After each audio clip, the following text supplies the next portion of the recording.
आज हम suspense crime thriller 11 movie को एक्सप्लेन करने जा रहे हैं। इस मूवी में आप देखेंगे एक ऐसा शहर जहां हर रात लाशों का सिलसिला बढ़ता जा रहा है। किलर सिर्फ जुड़वा लोगों में से किसी एक को ही मारता है। दोस्तों, इस मूवी के ट्विस्ट आपको हैरान कर देंगे। तो चलिए देर नहीं करते हैं और कहानी की शुरुआत करते हैं। हेलो वॉचर्स, मैं हूँ आरती और आप देख रहे हैं वॉचन पॉइंट। फिल्म की शुरुआत एक शख्स से होती है जो एक लाश को पेट्रोल डालकर जला रहा होता है। अगले सीन में कुछ नकाबपोश गुंडे एक फाइनेंस कंपनी को लूटने जाते हैं। जब वहाँ का सिक्योरिटी गार्ड उन्हें रोकने की कोशिश करता है तो वे उसे मारकर भाग जाते हैं। अगले दिन पुलिस इंस्पेक्टर अरविंद को इस लूट के बारे में पता चलता है। वो पहले से ही इन चोरों पर नजर रख रहा होता है क्योंकि वे फाइनेंस कंपनियों को ही निशाना बनाते थे। अरविंद ने पहले से ही कुछ फाइनेंस कंपनियों के प्रोडक्ट्स में जीपीएस लगवा दिए थे, जिसकी वजह से वो अगली चोरी के दौरान चोरों को आसानी से पकड़ लेता है। इस केस को जल्दी सॉल्व करने की वजह से उसके सीनियर्स बहुत ही खुश हो जाते हैं और उसे एक नया केस नारकोटिक्स का सौंपते हैं। इसी बीच एक और इंस्पेक्टर रंजीत कुछ मर्डर केस सॉल्व कर रहा होता है जो फिल्म की शुरुआत में दिखाए गए मर्डर जैसा ही है। जब रंजीत को ये केस मिलता है तब केवल 2 मर्डर हुए थे, लेकिन अब पीड़ितों की संख्या बढ़ती जा रही थी। मर्डर का पैटर्न एक समान था।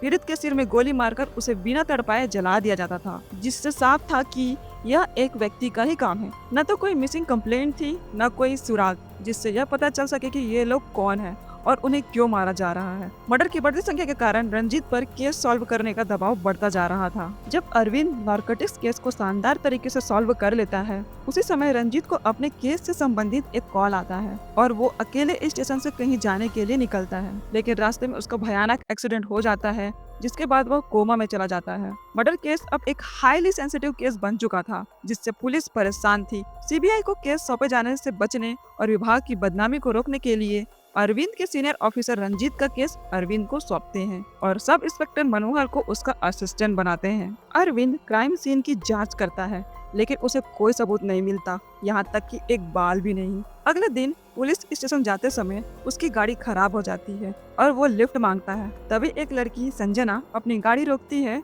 उसे देखकर अरविंद थोड़ा चौंक जाता है। यहाँ कहानी फ्लैशबैक में चली जाती है, जहाँ संजना अपने माता पिता के कहने पर एक लड़के से मिलने रेस्टोरेंट जाती है जो ग्रे शर्ट पहनने वाला था। वहाँ उसकी मुलाकात अरविंद से होती है जो ग्रे शर्ट में होता है। संजना को उससे पहली नजर में प्यार हो जाता है, लेकिन अरविंद उसकी गलतफहमी दूर कर देता है कि वह वो लड़का नहीं है। तभी वहाँ कुछ लोगों से अरविंद की लड़ाई हो जाती है क्योंकि वह एक केस की जांच के लिए वहाँ आया था। इससे संजना को पता चलता है कि अरविंद पुलिस वाला है। इसके बाद संजना उसको फॉलो करती है और प्रपोज भी करती है, लेकिन अरविंद को उसमें कोई दिलचस्पी नहीं होती। प्रेजेंट में अरविंद संजना से लिफ्ट लेने से हिचकिचाता है, लेकिन मजबूरी में उसे लेनी पड़ती है क्योंकि उसे स्टेशन पहुंचना था। स्टेशन पहुंचने के बाद अरविंद और मनोहर रंजीत से मिलने जाते हैं जो अभी भी कोमा में है। तभी एक दिन वही किलर एक और व्यक्ति को किडनैप करता है और उसे सामान्य तरीके से मार देता है। जब लाश पुलिस को मिलती है तो उसे पोस्टमार्टम के लिए भेजा जाता है। इस बार डॉक्टर अरविंद को बताते हैं कि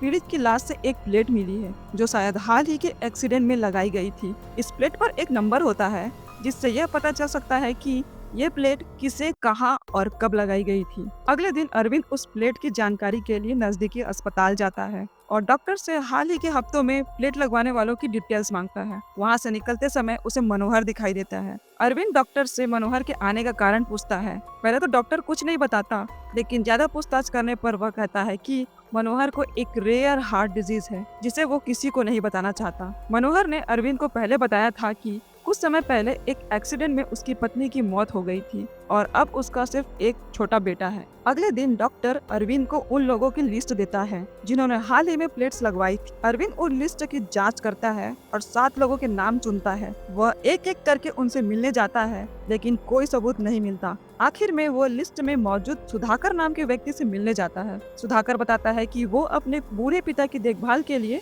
पास में ही नौकरी करता है। जब अरविंद उसके एक्सीडेंट के बारे में पूछता है तो सुधाकर बताता है कि कुछ दिन पहले उसका एक छोटा एक्सीडेंट हुआ था जिसमें उसके पैर में प्लेट लगाई गई थी। अरविंद सुधाकर के घर को ध्यान से देखता है और उसे लगता है कि सुधाकर कुछ छुपा रहा है। सुधाकर के घर से निकलते समय अरविंद को संजना का कॉल आता है। वो उससे मिलने की गुजारिश करती है। पहले तो अरविंद मना करता है, लेकिन संजना के बहुत आग्रह करने पर वह उससे मिलने के लिए राजी हो जाता है। मुलाकात के दौरान संजना फिर से उसे प्रपोज करती है लेकिन अरविंद उसे मना करके चला जाता है। अगले दिन एक और लाश मिलती है जो उसी सीरियल किलिंग का हिस्सा है, लेकिन इस बार मर्डर शहर के अंदर हुआ था, जबकि पहले सारे मर्डर शहर के बाहर होते थे। क्राइम सीन पर एक स्थानीय कांस्टेबल अरविंद को बताता है कि कल एक भिखारी पुलिस स्टेशन आया था और किसी के किडनैप होने की बात कह रहा था, लेकिन क्योंकि वह भिखारी था और ठीक से कुछ बता नहीं पाया तो उसे भगा दिया गया। अरविंद उस भिखारी से मिलता है जो बताता है कि पिछले दिन एक लड़की बस से उतरी थी और एक कार वाला आदमी उसे किडनैप करके ले गया। वह यह भी बताता है कि वो लड़की रोज स्कूटी से उसी रास्ते से जाती थी, लेकिन उस दिन वो बस से आई थी।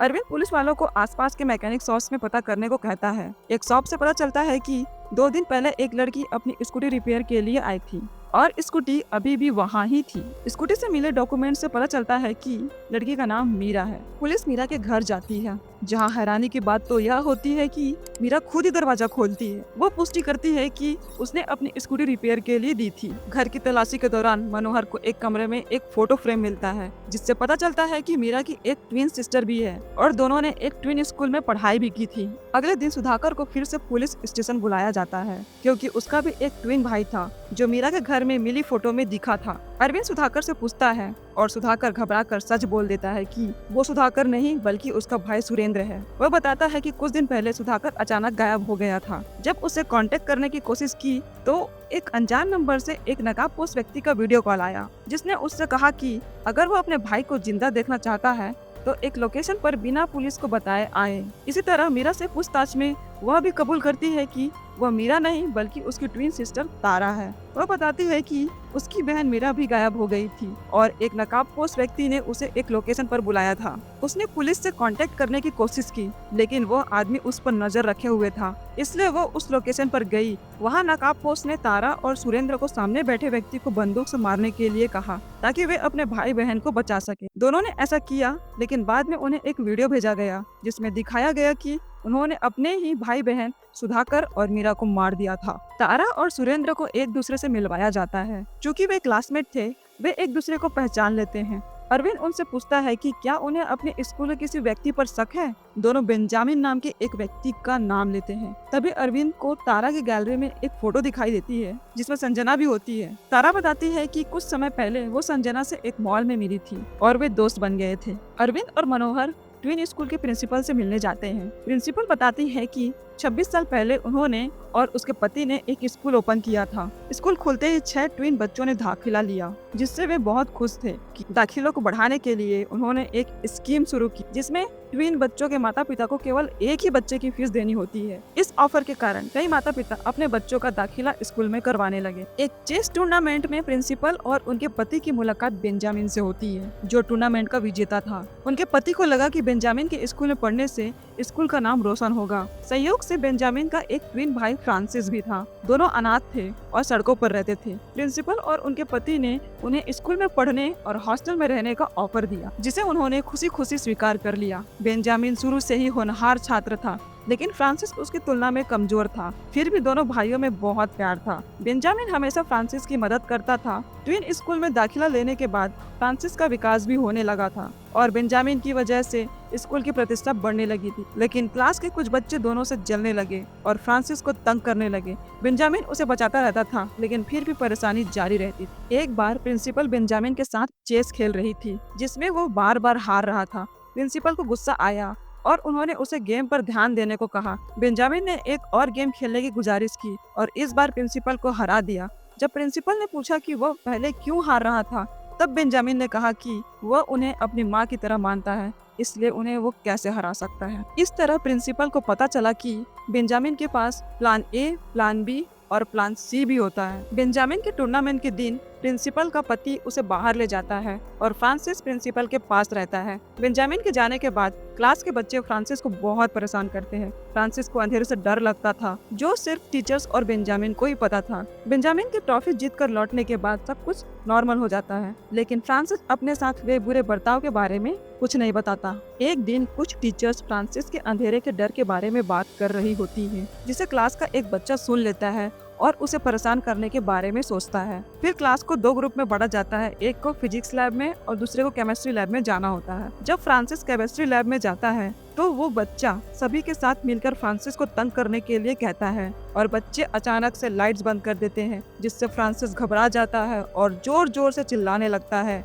बेंजामिन उसकी चीख सुनकर दौड़ता हुआ आता है, लेकिन तब तक फ्रांसिस की मौत हो चुकी होती। फ्रांसिस की मौत से बेंजामिन को गहरा सदमा लगता है। वह 3 दिन तक उसकी कब्र के पास बैठकर रोता रहता है। एक दिन मदर उसे अपने अनाथालय ले जाने का प्रस्ताव देती है ताकि वो सब कुछ भूल सके और प्रिंसिपल बेंजामिन के बारे में सोचकर उसे वो वहाँ से भेज देती। बाद में पता चलता है कि एक परिवार ने बेंजामिन को गोद ले लिया है। बेंजामिन के स्कूल से जाने के बाद स्कूल में आग लग जाती है और सब कुछ बर्बाद हो जाता है। प्रिंसिपल के पति इस सदमे को सह नहीं पाते और शराब की लत से उनकी मौत हो जाती है। अरविंद संजना से मिलने जाता है, लेकिन संजना उससे पूछती है कि वह किससे मिलना चाहता है। यह सवाल अजीब लगता है क्योंकि संजना पहले उसके पीछे ही पड़ी थी। असल में वह संजना नहीं बल्कि उसकी ट्विन सिस्टर अंजना थी, जो अरविंद को नहीं जानती थी। संजना अरविंद को देखकर खुश हो जाती है, लेकिन अरविंद स्पष्ट करता है कि वो उन्हें उनकी जान के खतरे के बारे में बताने आया है। वह बेंजामिन के बारे में भी बताता है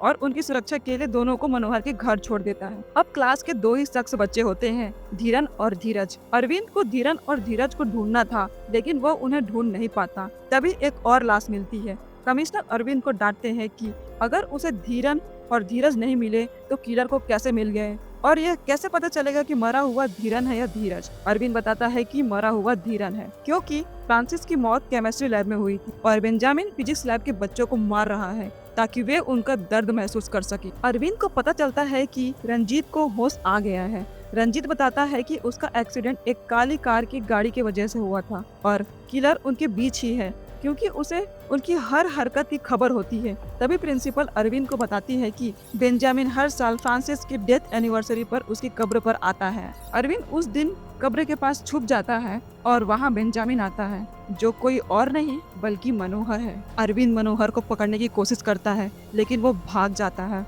अरविंद संजना और अंजना को चेक करने मनोहर के घर जाता है, जहां दोनों मौजूद होती हैं, लेकिन मनोहर पीछे से अरविंद को मारकर बेहोश कर देता है। जब अरविंद को होश आता है, तब तक मनोहर अंजना को लेकर जा चुका होता है। अरविंद और संजना उन्हें खोजते हुए एक पुरानी बिल्डिंग में जाते हैं, क्योंकि ऐसे ही जगहों पर बेंजामिन अपने काम को अंजाम देता था। वहाँ उन्हें मनोहर और अंजना दोनों मिलते हैं। अरविंद संजना को बंदूक देकर कहता है कि बेंजामिन जैसे ही लिफ्ट से नीचे आए उसे गोली मार देना। वह मनोहर से लड़ने लगता है। लिफ्ट नीचे आती है और संजना बिना देखे गोली चला देती है, लेकिन लिफ्ट में बेंजामिन नहीं अंजना होती है। तभी रंजीत आता है और अरविंद को पकड़ लेता है। अरविंद के शरीर पर फ्रांसिस लिखा होता है, जिससे पता चलता है कि बेंजामिन कोई और नहीं बल्कि अरविंद ही है। रंजीत अरविंद को बताता है कि जब अरविंद उनसे मिलने आया था तो उसने नोटिस किया कि अरविंद का लाइटर और एक्सीडेंट करने वाली कार के आदमी का लाइटर एक ही था, क्योंकि बेंजामिन ने ही रंजीत को हॉस्पिटल पहुंचाया था, जिसकी वजह से रंजीत ने वो लाइटर देख लिया था।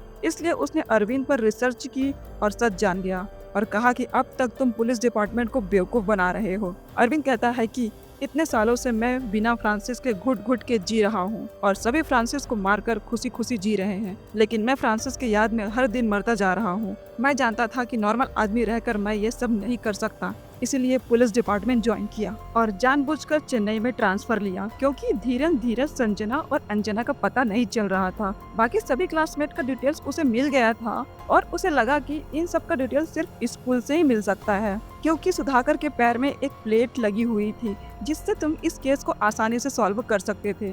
तुम्हारे एक्सीडेंट के बाद ये केस कमिश्नर ने मुझे सौंपा। फिर प्रिंसिपल से धीरज के एड्रेस लेकर धीरन को खत्म कर दिया और पता चला कि तुम्हारा आदमी मेरा पीछा कर रहा है। तब मैंने इस केस में मनोहर को शामिल किया। उसने मनोहर के बेटे को किडनैप किया, उसे ब्लैकमेल किया और उससे बेंजामिन होने का झूठा रोल करवाया और अंजना को भी मारा। रंजीत पूरा केस मीडिया के सामने रखता है और अरविंद को जेल में डाल देता है। इस न्यूज को देखकर धीरज पुलिस स्टेशन आता है और रंजीत से टकरा जाता है। कहानी के स्टार्टिंग में फाइनेंस कंपनी की चोरी का केस अरविंद ने सॉल्व किया था, जिसका लीडर धीरन और धीरन जेल में होता है और धीरज अंडरग्राउंड हो जाता है। वो न्यूज देखकर बाहर आया होता है। ये सुनकर रंजीत और मनोहर जेल की तरफ भागने लगते हैं, पर उससे पहले बेंजामिन धीरन को मार चुका होता है। अरविंद रंजीत को बोलता है कि मैंने जानबूझकर तुम्हें क्लू दिए ताकि जेल में जाकर मैं धीरन को मार सकूं। पहले उसने एक दूसरी लाश को धीरन की लाश इसलिए बताया था क्योंकि ये सब उसके प्लान का हिस्सा था और उसे जेल में जाना था। बेंजामिन कहता है कि जिस दिन फ्रांसिस मर गया उस दिन बेंजामिन भी मर गया था। मैं तो उन लोगों को मारने के लिए अब तक जिंदा हूँ। अपना बदला पूरा होने पर अरविंद कुछ टैबलेट्स खाकर आत्महत्या कर लेता है। फिल्म यही खत्म होती है, जहाँ बेंजामिन यानी अरविंद फ्रांसिस की मौत का बदला लेता है क्योंकि वे लोग उसे तंग करते थे और उनकी वजह से फ्रांसिस की जान गई, और अपने मरने के बाद अपना हार्ट मनोहर को देने के लिए कहता है ताकि उसके हार्ट की बीमारी ठीक हो सके और उसका बच्चा अनाथ ना हो। तो दोस्तों, ये थी कहानी 11 की, जिसमें आपने देखा कि बेंजामिन फ्रांसिस के मौत का बदला कैसे अरविंद बनकर ले रहा था। दरअसल दोस्तों, बेंजामिन फ्रांसिस से इमोशनली बहुत जुड़ा हुआ था और उसके जाने के बाद बहुत अकेला हो गया, इसलिए उसने सबको मारकर बदला लिया। तो आपको क्या लगता है दोस्तों, बचपन में हुई गलती के लिए इतने लोगों को मारना सही है? कमेंट्स में जरूर बताइए, और वीडियो पसंद आई हो तो वीडियो को लाइक, शेयर और चैनल को सब्सक्राइब जरूर करें ताकि ऐसे कंटेंट्स आप तक पहुंचते रहे।